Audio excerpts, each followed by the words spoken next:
જય હિન્દ, વંદે માતરમ, ભારત માતા કી જય.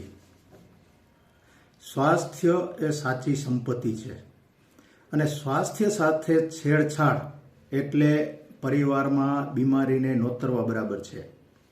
હું મહેન્દ્રભાઈ જીવાણી, સેક્રેટરી માજી સૈનિક સેવા ફાઉન્ડેશન જુનાગઢ.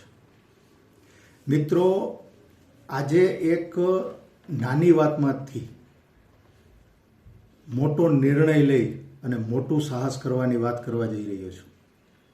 આપણા સંગઠનના પ્રમુખ શ્રી રમેશભાઈ પરમાર તથા કેપ્ટન અઘેરા સાહેબ બંનેએ મળી અને એક જોઈન્ટ સાહસ કરેલું છે, જેમાં Venkateshwara cooperative power and agro processing limited નાસિકની જે પ્રોડક્ટ્સ છે, જે કમ્પ્લીટલી ઓર્ગેનિક છે, જે આપણે બધા લગભગ જાણીએ છીએ, એ બધી પ્રોડક્ટ્સને જુનાગઢ પહોંચાડવાનું સાહસ કર્યું છે, સ્વખર્ચે, પોતાના રોકાણથી. અને આજે વેંકટેશ્વરા છે એ આમ જોઈએ તો સૈનિકો અને ખેડૂતોનું એક જોઈન્ટ વેન્ચર છે, જેમાં કમ્પ્લીટ મેનેજમેન્ટ સૈનિકોનું છે અને વર્કફોર્સ ટોટલી ખેડૂતોની છે. અને એ લોકો સસ્તા ભાવે પબ્લિક સુધી પહોંચાડવા માગે છે.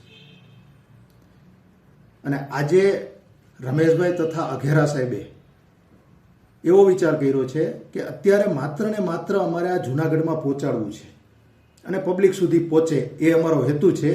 એટલા માટે એ લોકોએ નો લોસ નો પ્રોફિટથી કામ કરવાનું નક્કી કર્યું છે. અને આના માટે જૂનાગઢ રોટરી ક્લબ દ્વારા કન્ઝ્યુમર મેળા 2026નું આયોજન 2 જાન્યુઆરીથી લઈ અને 5 જાન્યુઆરી સુધી ફળદુવાડી ઝાંઝરડા બાયપાસ ઉપર એના મેળો રાખેલ છે. મેળામાં રમેશભાઈ તથા અઘેરા સાહેબે પોતાના સ્વખર્ચે સ્ટોલ રાખેલ છે અને આ સ્ટોલમાં બધી પ્રોડક્ટ્સનું પ્રદર્શન થશે અને વેચાણ થશે. તો મિત્રો, હવે આપણે એક નૈતિક ફરજ બને છે કે વધારેમાં વધારે માણસો આ સ્ટોલની મુલાકાત લઈએ, જરૂરત પ્રમાણે ખરીદી કરીએ અને બીજા માણસોને પણ પ્રેરિત કરીએ.